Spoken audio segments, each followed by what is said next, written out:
Hey everyone, thank you for joining me for another episode of Think Your Way to an Epic Life. And my next guest and I had a really fun time. We didn't have an agenda, we just talked. And she is really all about living a big life and accepting new experiences and trying different things. And she's tried a lot of different things. She's an actress, she does voiceovers, she's written a book.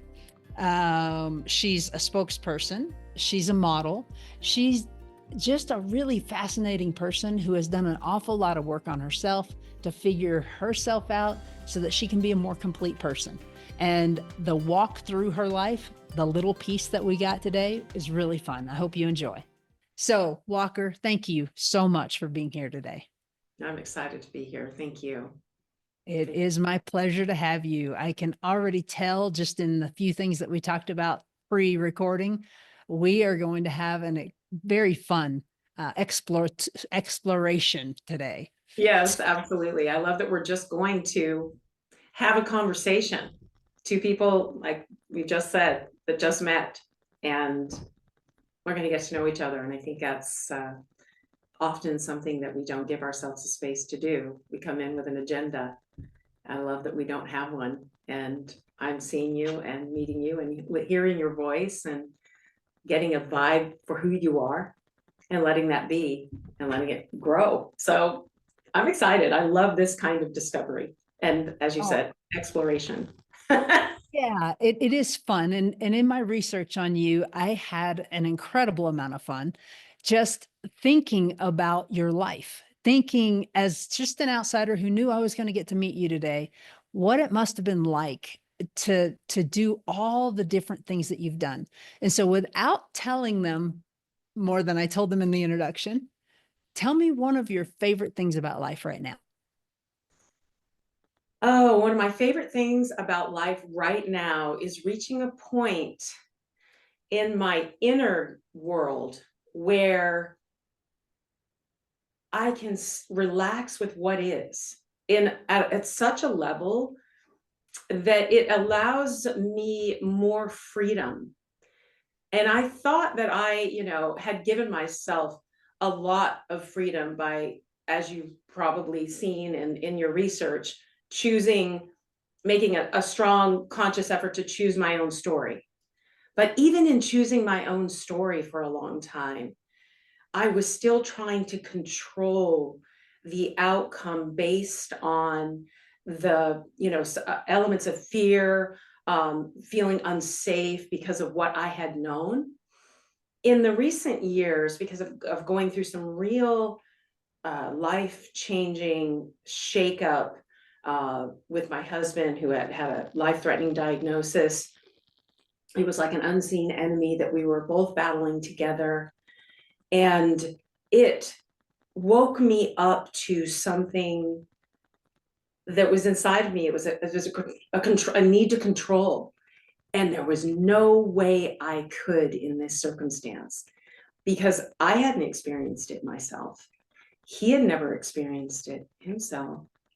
And the thing that was the most sobering for me was I didn't know whether or not my husband wanted to have the battle that would keep him here to do the work that would mean he would stay, that would need complete healing. I knew inside my gut that he had to do some real deep dive work. It wasn't just the physical, obvious changes he needed to make to improve his health and lifestyle and stress, but it was some work that he had to maybe do that he had suppressed from the past, that he had to go look at and do some house cleaning. Was he really going to be able to do that? Because his whole experience in this life had been sort of under the umbrella of the masculine paradigm that we all are on. Our societies are built in this masculine paradigm, which is about, success. If you're a man, there's things you don't show. There's things that are labeled as unimportant, that as women, they are critical for us to find peace and joy. We just have a broader spectrum of emotional acceptance, right? You know, we accept those things, and we dive into those waters a little more freely. Men haven't been given that grace. And I think it's up to us to give them that grace, to change the paradigm, balance it out a little bit more with some, just balance it out, period, with equal feminine and masculine understandings. And watching, going through the fear and then the feeling of unsafe that was something I spent a lot of time working through as a child to succeed through the drama and trauma I had been exposed to as a child. Having that triggered again in this way with my life partner, with my best friend, with my love, feeling the unknown again in such a visceral way, like I had as a kid. It gifted me again with this silver lining in the midst of the pain and suffering was, wow, you have no control. And in that, there's a new level of growth you're going to experience now. And it's going to give you something you did not have before, which is a true freedom, because you aren't in control of what somebody else may choose. You are only in control how you choose to react. That's where you are in control. So let's do some more growth here. Let's expand this emotional intelligence that you have, that you need some growth. So let's go here. Let's try and let go of the fear, find out where it is. Let's feel, create safety where you can, and accept sometimes there is no safety, and you have to navigate that like a ship in a stormy sea. Keep your sails up and stay above water. And there's times where you're just treading it, and then there are times where the wind kicks in, the sail expands, and you feel like, wow, I just grew through something. I can just breathe this in and let this be and become a part of me. And and that's the best thing about where I'm at now, is I can feel that wind in my sails, and it feels really good, Sarah. Oh, oh yes. Oh yes. The doldrums have just been eliminated. It's so how is your husband doing? He's doing great. I mean, I can tell you, Kara, it's a wonderful experience to be able to witness somebody who you already admire for choosing experiences in his life that aren't, average, because he's my hero in many ways. I've known him since I was the age of 18. I've always had this respect for him. He was my friend for 13 years before we ever dated. So we had a really good, solid friendship. And he's amazing. He's still dealing with some collateral issues from the treatments he's had, which were the most uninvasive that a person could have, with what he was going through. And he's recovering fully, which is rare. And it's a testament to his desire to be alive and have this be a chapter that he experienced. And he came through, like so many other chapters in his life, where he was, felt down for the count, like, in the ring, and, knocked down for a moment, and, 8, 9, and boom, I'm coming back up. And it's that kind of experience, watching this person go to work to be able to pull himself up in the way he has. So he's doing really well. And it again inspires me so much, watching a person take responsibility. He took responsibility, and that truly is what going deep inside, when, in my opinion, when you go deep inside, when you have something that's hurting you, whether it be a physical ailment, a disease, or a trauma that you've experienced, if you choose to go in as the responsible steward of this experience, you're going to come out in as a different person, but with the same, or as a more expanded person. That's still going to be part of your experience, but you're going to allow it to be part of your experience, not your total experience. Very, very good advice. And it's common, it's accepted that when you get a diagnosis like whatever your husband's was that is so severe that you have a pity party. And guys, you can have a pity party, but it needs to be short because you got work to do. And the only person that can do that work is you. So you mentioned that he had to go back in, he had to go in deep, he had to go into psychological, spiritual, emotional things that most people listening, probably not this crowd, but most people in general would say, what does that have to do with the diagnosis? Okay, so I just want to digress for a second. When you say most people, are you saying because most of your audiences are women? No, I think that most of our audience, my audience is mostly men. It's probably 76% men. Um, it's entrepreneurs, it's drivers, it's, Okay, people okay. who have had to work on themselves, people who have gotten coaching, you know. Yeah, yeah. Okay.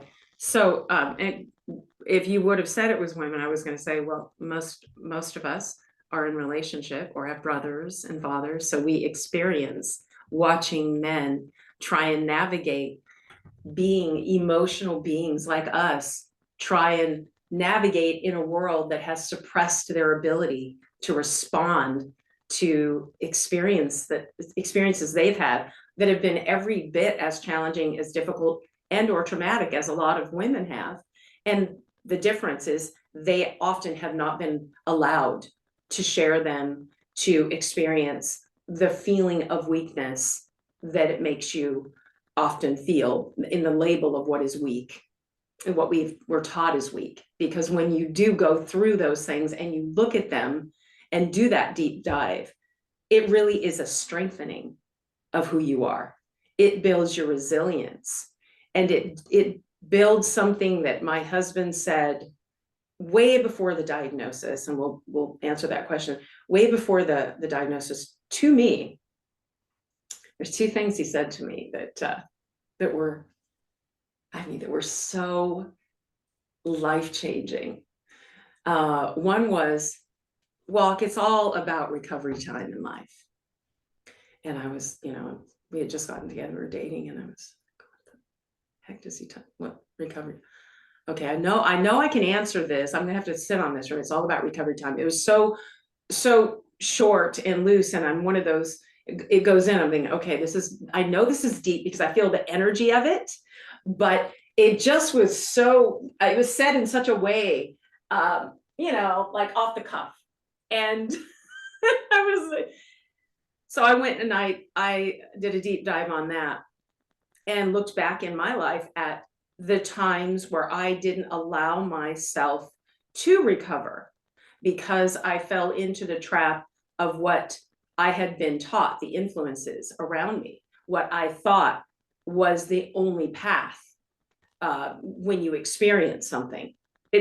There's many other choices, but our influences impact our responses. And it's our job to become aware of what those influences are and those experiences are, so that we can choose what are the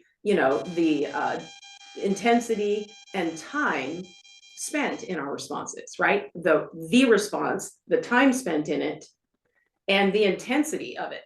Those are all things we can impact. But if we're not taught that we have that kind of choice and that it is our responsibility, we become like a feather in the wind, being literally a passenger in our own life instead of the driver, right? So a lot of your audience, as you said, are drivers. They understand, and they've done this work, and they've had the guidance. The other thing my husband said was, when I was really disappointed about something, and this was like when we first started dating, and I said, well, I'm just disappointed. I'm disappointed that is not, that's the way you're responding. And he looked at me and he said, well, your expectations aren't in alignment with reality.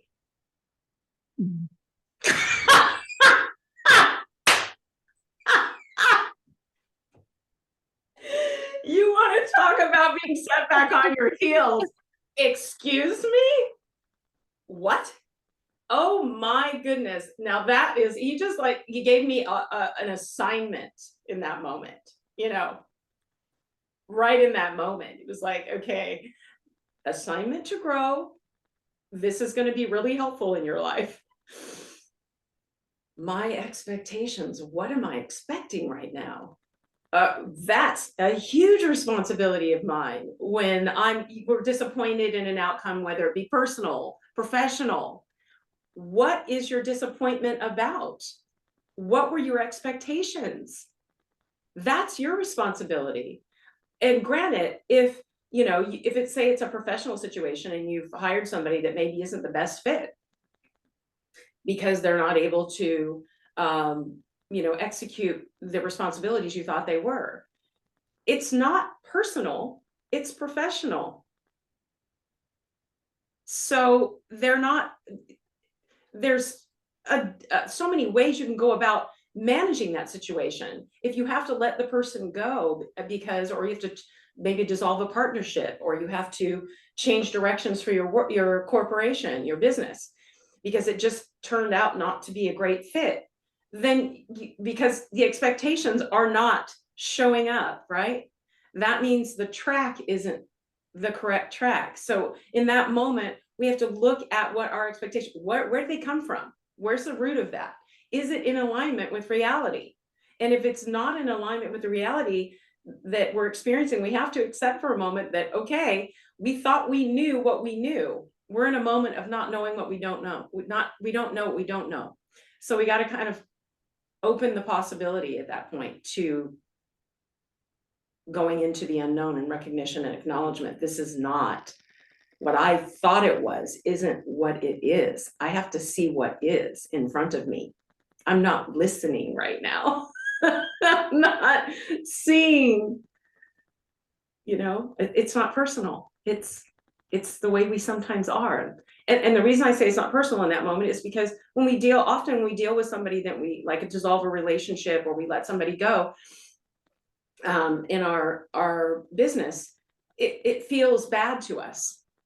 It's not personal. There's nothing wrong with that person. They're going to be a perfect fit somewhere else. It's just not here. And as much as we need to make the change, it's best for them because we want them to succeed. And when we go at it that way in our outer world, we'll learn to go at it that way in our inner world. Better to start in the inner first and then apply that to the outer.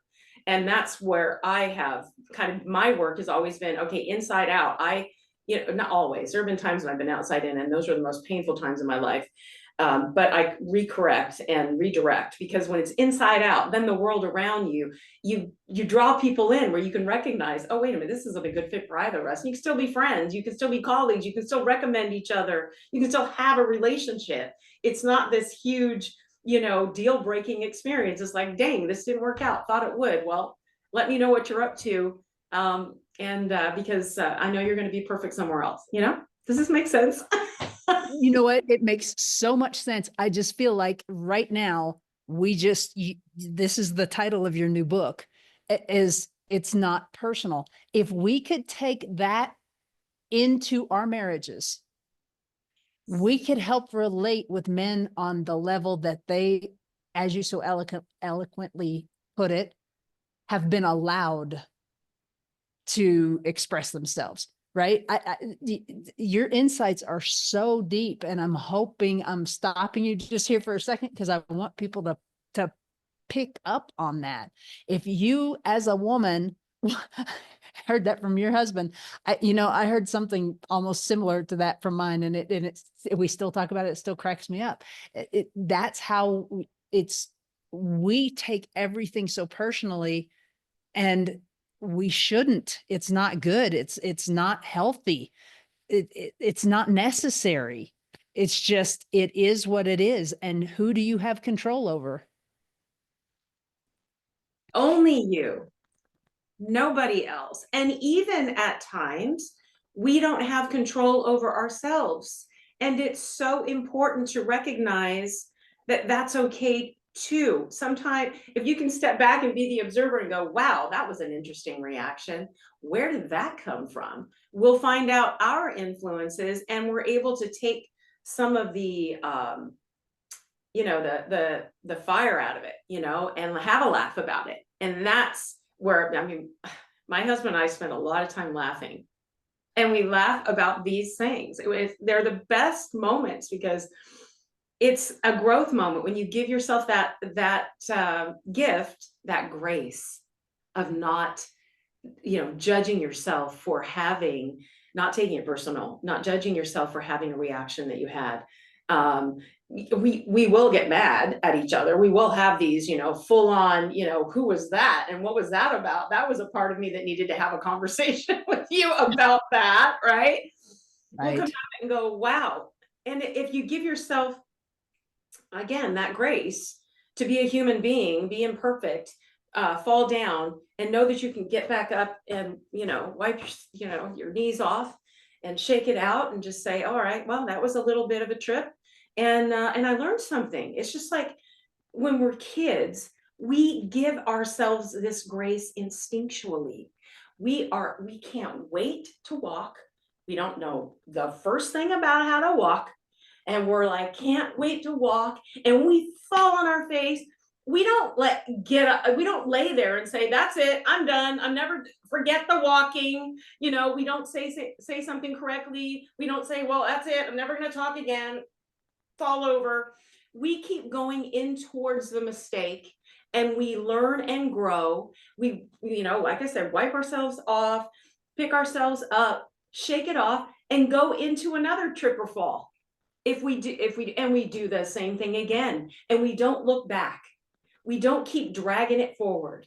And that's what we do as we get older, because the way that our social structures often are, even our family dynamics, our parents don't even realize they're dragging what was taught to them and burdening their kids with it, and they're not giving themselves the freedom to be loose and free with experiencing what is happening in this moment with my kid.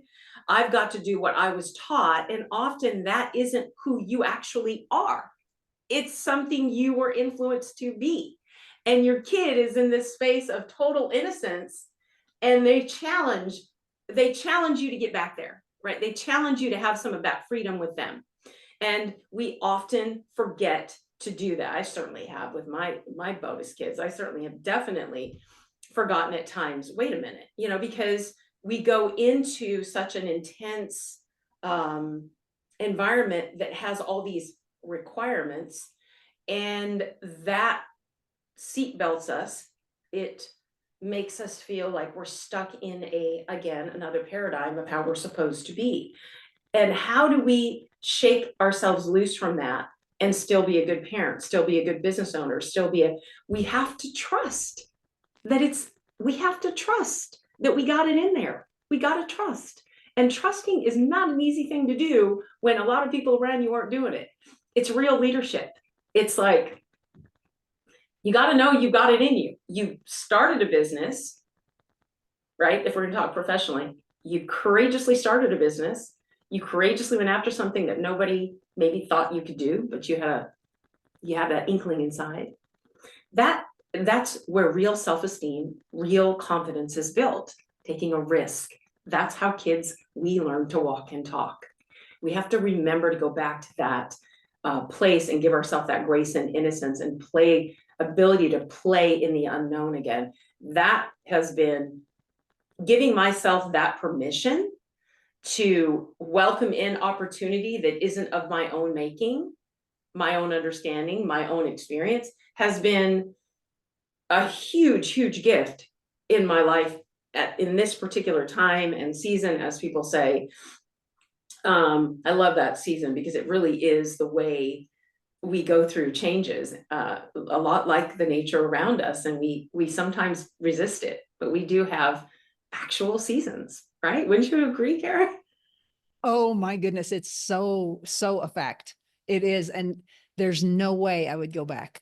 There's no way I would go back to younger days and not know what I know now, and have to go through the pain of learning exactly what you're talking about. So for our listeners, what is that you have a magic wand and you can make them desire to do one new habit that they're not currently doing.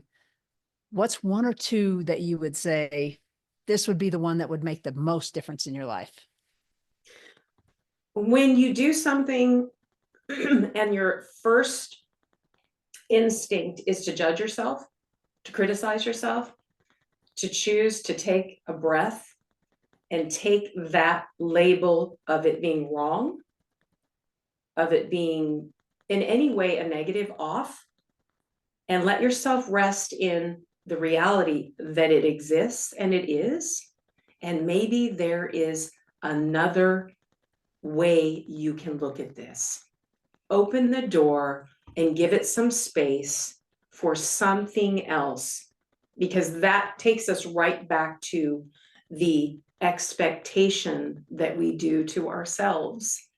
That is about the influences we've had, right?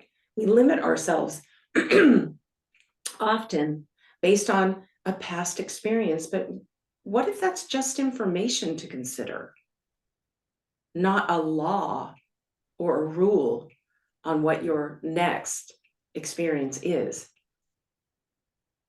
What if it's just information? Something in front of you to consider, but not to label with right or wrong. Even your successes. Take a moment when you feel like, yeah, I did that. Maybe give yourself a moment to allow that to be information.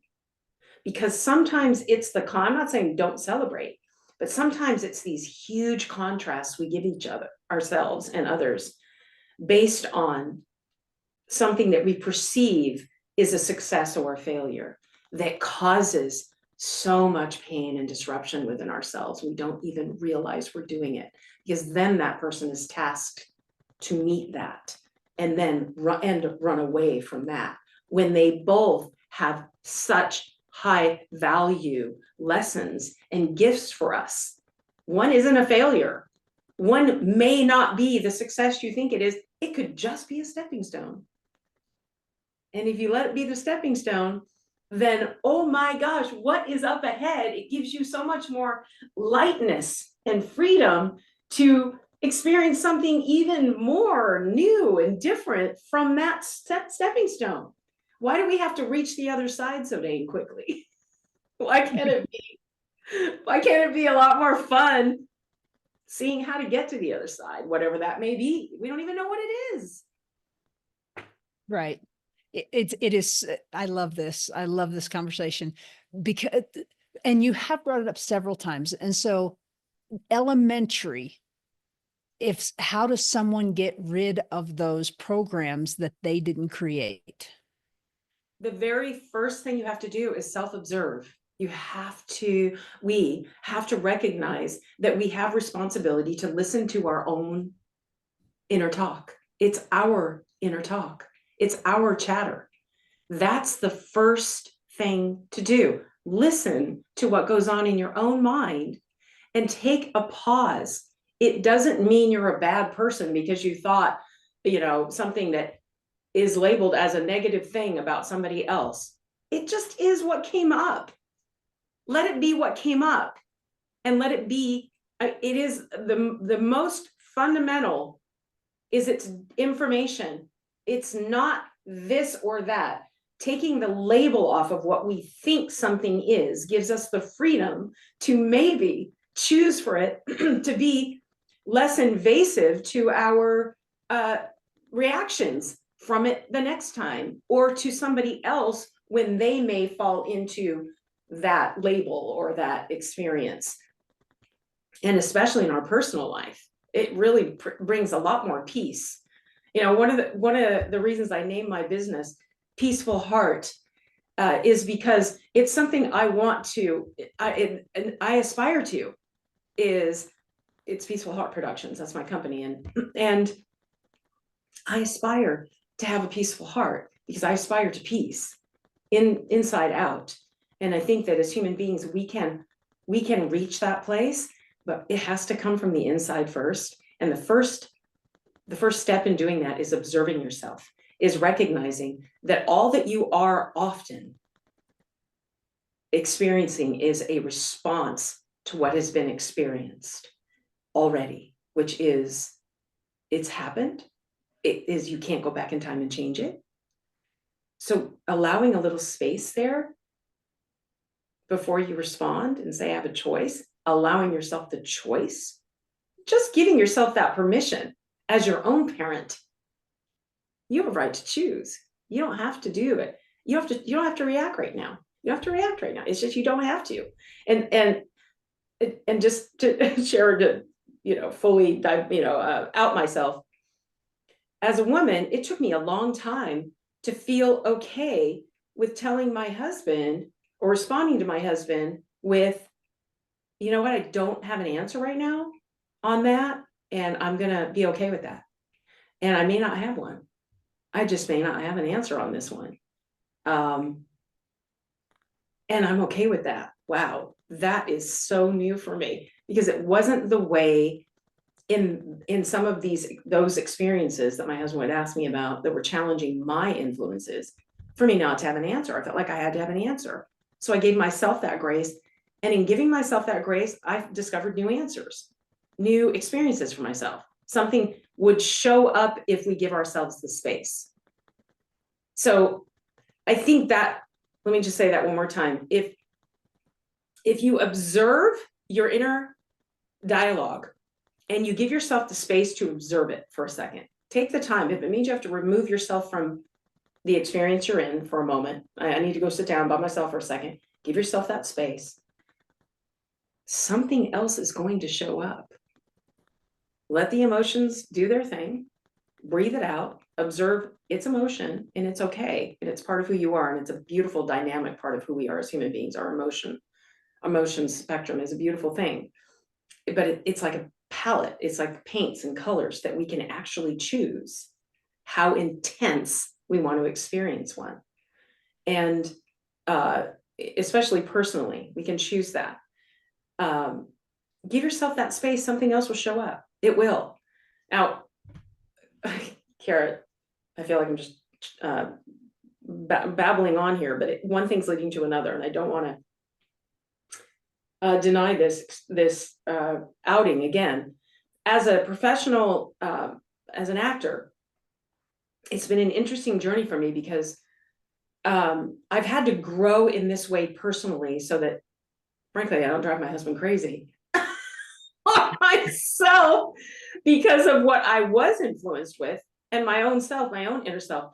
But as an actor, I have to give myself total and complete freedom to go to have a reaction at the most intense level or the subtlest level, whatever it be. I can't have any controls, and I don't make choices in my work in that way with my emotional life. I allow, it is a full response to the truth of what's happening in the story in that moment.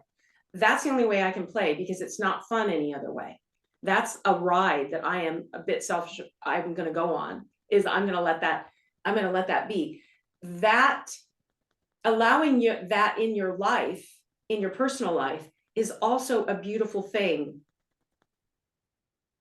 But I do think it's really important to also give yourself the awareness of some of this inner work, because then you can be more compassionate and understanding to your mate who may not have this same process, which my husband doesn't have the same process as I do. So it allows me to recognize, okay, my husband needs a little more tenderness. He needs more space in this particular area. When I take my space, he also needs more space. He needs maybe a day to come to his understanding of where this is for him, because of all the confinements that he has built his life and success within in the masculine paradigm, right? That we discussed at the beginning. And that kind of tenderness and grace and compassion and empathy that we can give to other people comes from doing that work. And it's worthy work, because it makes you a better leader, a better, boss, a better colleague, you collaborate more, you cooperate more, you just recognize that you're not the only one in the room when you do some of this work. And that's so important, I think, for us in this life together, because we're all in it together, like it or not. We're here and we are an extended family.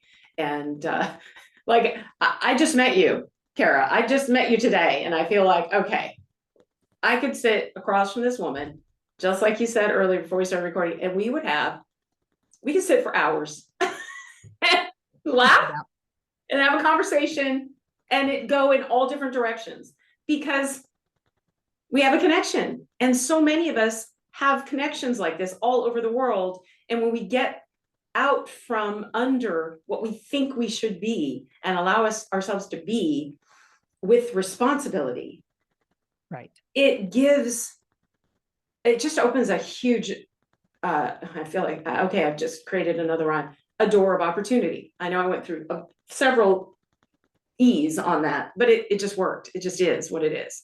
And why are we here? We are here to experience opportunity. We're here for an adventure. We're here to discover. This is why we came.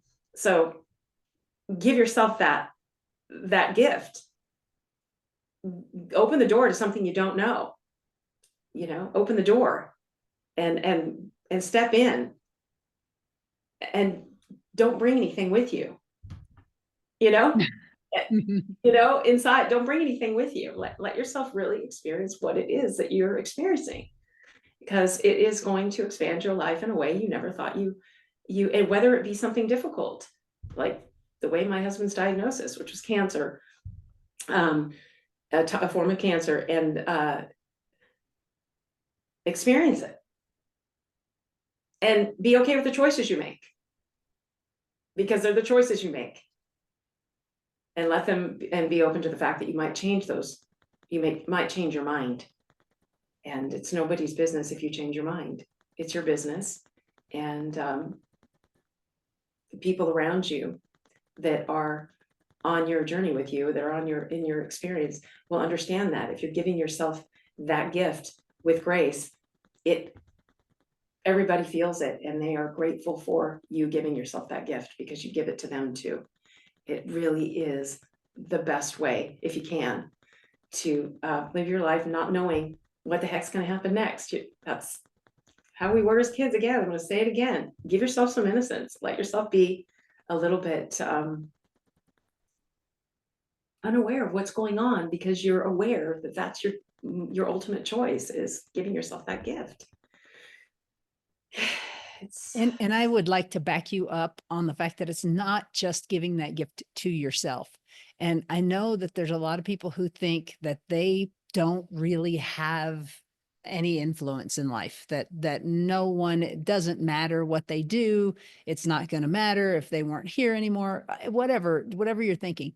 But I'll challenge you on that, because if you were in a conference room with 10 people and you're all having a wonderful time and everybody's collaborating, everything's going great, and someone walks in and starts screaming at one person in that room, what happens to the energy of every single person in the room? And so if you're not taking care of yourself, whether you're aware of it or not, you are hurting a lot of other people. And so it's really, really important that you consider that, and you consider, well, maybe I should at least stick my toe in the water. And if you would like to do that, please feel free to contact either one of us. You can do that on YouTube, especially. You can write comments and either one of us can respond to those. And so please feel free to reach out to either one of us. So tell me a little bit about your production company. Well, I created this production company when I started working with Lisa Nichols. Soon after I created or wrote my book, which was also as a result of my relationship with Lisa Nichols.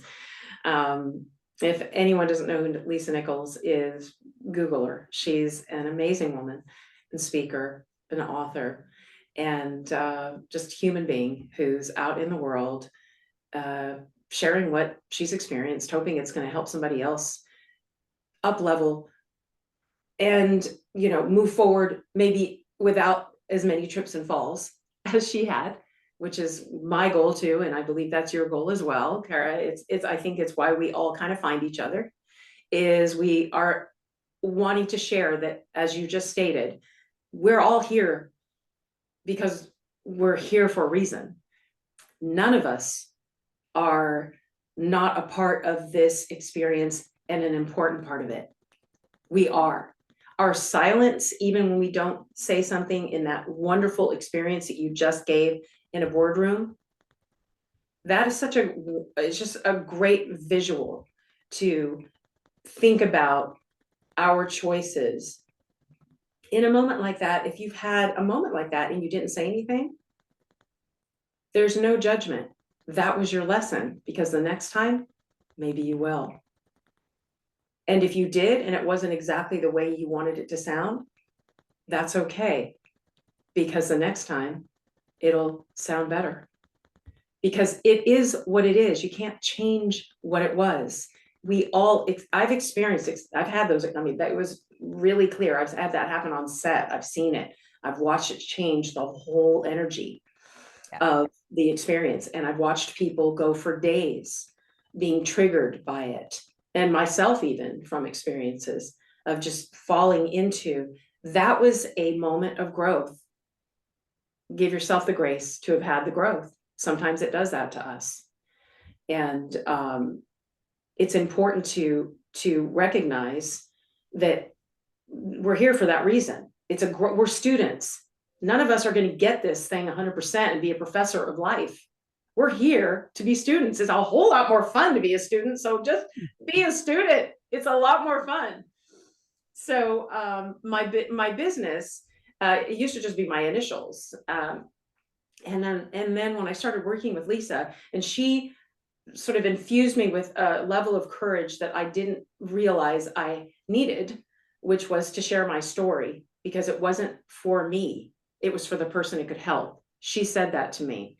And I never had shared my youth, what I lived through, my life, because in my business, or the business of entertainment, typically your agents see you as a type, your managers see you as a type, and then the industry brings you in as a type. And if you create a lot of success as that type, you're remiss to move away from, maybe in their minds, by sharing that with them. You think that I've had this life, but I haven't, and because you don't want to, especially when you're providing for yourself and several other people, you don't want to risk your livelihood being threatened. And we do this all over the place, in all, not just the entertainment, but in all businesses. So I'm bringing this up because it does damage when we don't allow ourselves to be who we are in our stories that we have lived through. If we choose them not to be our future, which I did, which I'm sure a lot of your listeners have also, they still are. And I said this to a dear friend of mine the other day when we were having a session together. I see a visual, imagine a beautiful sunflower, and you're the sunflower. And there's these new beautiful petals that come out every year. They're on the top, they're front and center. But underneath those petals are layers and layers and layers of supporting petals. They are every bit as important as the ones that people initially see, where you are right now. It's important for you to be okay and acknowledge in your inside game, which is what one of my friends' business is called, Inside Game. It's so beautiful. Your inside game, to know those petals that are there, because they are there with you in your energy wherever you go. And the people that you draw into your work are either people that are in conflict with who they are and rejecting who they are, or they're people who are at peace with who they are, and they're trying to help other people reach that peace. So Lisa inspired me to find more peace with the part of me that I wasn't at peace with. And I wrote my book, Awaken, Discovering Yourself Through the Light of Your Innocence, which is what we've been talking about, letting some of that innocence of the unknown not trying to be in control, just moving into what you don't know, that you don't know every day, and allow it to become something that maybe you know something about now. And then look for the next thing you don't know, because that's where the fun is. Let yourself rediscover that, and you'll discover more of who you are while you're here through that process. So I changed my business name to Peaceful Heart Productions, and I coach and speak, and so that's just something I've done since the pandemic. And when the industry shut down, it's really dry here today, so my throat's a little dry, but anyway, the industry shut down and I had to find something else to do, because it just did, and I just opened my arms and said, okay, this is a very strange experience, show me what I should be doing. And I've always loved personal development. I thought, well, I'm sure there's a lot more I can learn, and you guide me to who I should learn it from. And I somehow heard of this group called Year of Miracles with Marcy Shimoff, and one of the guests in her program was Lisa, and she spoke for maybe 10 minutes. And I said, I'm gonna just take a sip of water real quick. And I said to myself, I got to know that lady. I'm gonna go meet that lady. And she had a event in San Diego the following year, or about 8 months later, and I went and met her. And she was every bit the person I thought she was.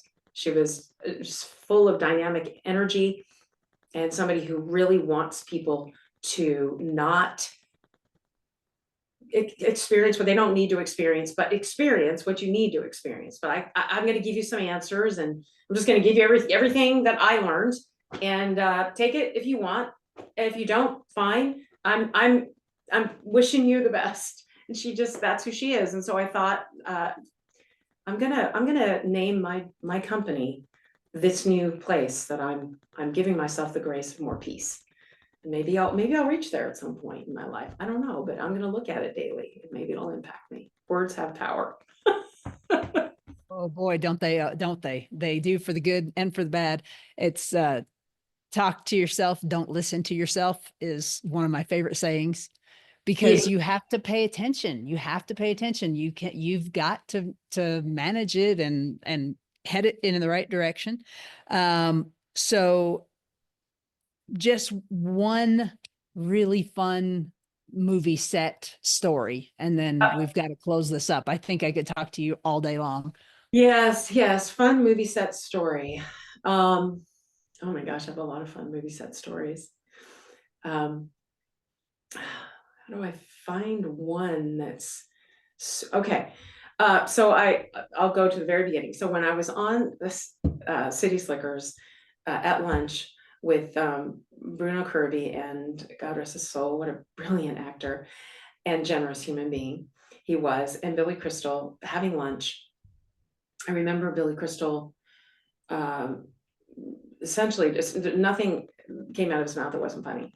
It just was funny. You couldn't tell him anything about your life that he didn't somehow have this instant, witty, funny reaction. And it was that way from the moment I met him on the callback, when we just were improvising in the room, and ended up getting that picture. And I had no experience as an actor before this film, before this audition, with no idea. Professionally, none, but I apparently had been doing it as a kid. And Bruno looks over at me and he said, and they spoiled me on that. They just were so generous. They called me, Bruno gave me his Respect for Acting book from Uta Hagen to, read this will give you some more insight on the craft. You're natural, but you want to learn this beautiful craft. You want to understand it a little more deep. I love Uta Hagen's work. And he looked at me, and it was, like I said, it was a huge production. It was 100 million plus picture. And they just took care of me very well, and wanted to make sure I was comfortable. Called me, weekly, how you doing, before I ended up on the set. And when I was on the set, they were just gracious and generous. Bruno leans across the table at lunch and he goes, I just want you to know, it's not always going to be like this. And I said, what do you mean it's not always going to be like this? He said, you're going to be on a set somewhere in the middle of nowhere, and you're going to be eating, I don't know, cheese and white bread for lunch. You're going to be thirsty. There's not going to be anything there. And you're going to think, what did I get myself into? This might even be dangerous. And I'm not kidding you. Literally, the next film I did, I am out in this mountainous the Alps, the Italian Alps. We have white bread and cheese for lunch. Okay. And we're going up this gondola, and it stops in the middle. And this is after that movie Cliffhanger. It like stalled for a moment and then it kept going.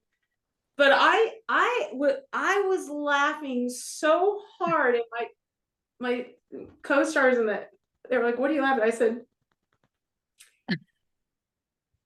I'm just laughing that, you know, this was prophesied to me.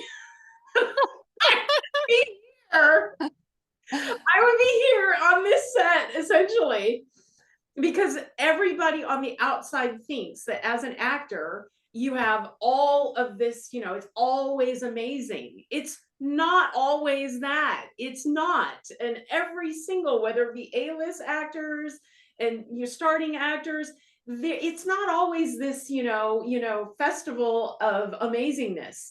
There are stories that we try and tell that require us to be in these crazy places, and sometimes you can't get food there because it's a set on a location and it's out in the middle of nowhere to try and make it real. And in this case, it was I got a sci-fi thing that took forever to finally come out. I mean, the technology, the special effects between when this was made and the way the director wanted to make it with a specific kind of special effects, because he was that kind of genius, and that what special effects have become now, it didn't release for like 25 years. It's almost hilarious to watch. And it's hilarious because it's like it's like animatronic looking now compared to what we're used to.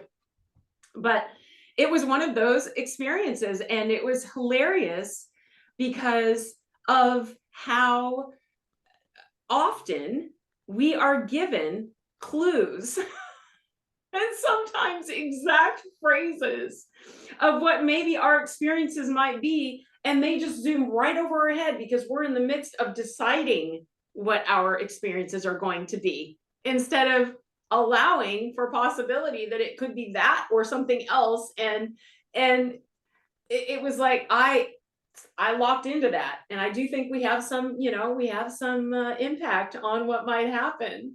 And thankfully, a friend of mine, the same friend who I had that session that the sunflower came up on, she has a beautiful process about using loaded words. And this one I say a lot. And I want to share it with your audience because I think it might help somebody.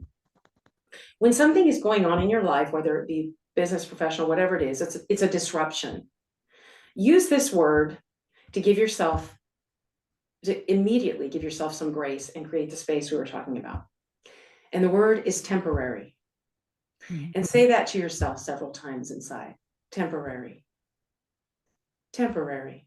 And the reason I say this is what Michelle Colt taught me many years ago, is when you say a word that is, we have been sort of conditioned by, and it's a good word to choose, a loaded word like that word, it goes into our subconscious. Our nervous system starts to relax because it's been trained to relax around that word.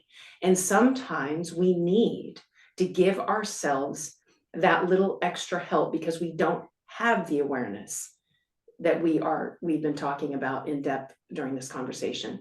We don't have that yet, but what we can do is give ourselves the opportunity to have it by making that tiny choice, taking that tiny little step that will lead to a much bigger step. That process of temporary, it's just like when we say I love you to somebody, it's a loaded word, we know what it means, and it immediately does something to our nervous system. There are other words out there, just like the negative words. when those come up, recognize, like you said so eloquently and truthfully, don't listen to some of that dialogue, because there are words that come up in your mind that are not your words. They're conditioning words. They're words you've been told are your words. They've been influenced on you, but they're not your words. They're words. So choose a different one in that moment. Give the space. What's the opposite of that word that I can choose right now? And then watch what happens to your nervous system. Watch what happens to your life. Beautiful, beautiful, beautiful. That is awesome. Thank you. Thank you so much for hanging out with us. You are on Think Your Way to an Epic Life. And so I always have to ask this question. What is some tips or something that you can give our folks to help them think their way to their own epic life? Well, what worked for me, and what I just said is definitely part of that process. Sure. But the primary tip I can give you is, whatever you think your story is, allow for there to be something new that you don't know as the next chapter. Whatever allow it to be part of your story, not your whole story. And recognize that what you don't know is often where the most fun is. That is where your story can begin anew over and over again and keep surprising you and gracing your life and those around you with the real adventure that this is. That, to me, is give yourself the gift of an adventure instead of a plan. Give yourself, an adventure instead of a plan. I think that's something that somebody I admire, Richard Branson. I love what he's done with his life and how he gives himself adventure all the time. He doesn't allow himself not to experience an adventure. And in doing that, he's been able to see bigger and play bigger than he maybe thought if he would have left himself in what he experienced before. He maybe would not, Virgin Airlines might not exist. Dyslexia University may not exist. Some of his greatest accomplishments may not exist. And he's just one that we can look to that said, yeah, I'm just not going to bring what I've experienced out in front of me unless it's asked for. Let it be an invitation instead of an obligation. Yeah, that's such a nasty word. It really is. It is. It is. I think we should ban it from the podcast. No, seriously. I love it. Yes. Yes. I mean, no one is obligated to anything of you. There's no one going to ride in on their white horse and fix it for you. It's you, and you have the opportunity. So if someone wants to get into coaching with you, we'll put all of your links and everything below. And there's no way to thank you enough for everything that you've shared with our audience today. You too. What a joy. Thank you. Thank you so much for the invitation to come and, hang out with you, Kara. It's really been beautiful, lovely. It really has. And I hope somebody else got some good out of it. If they didn't, I did. My goodness, this has been great. Thank you. Thank you.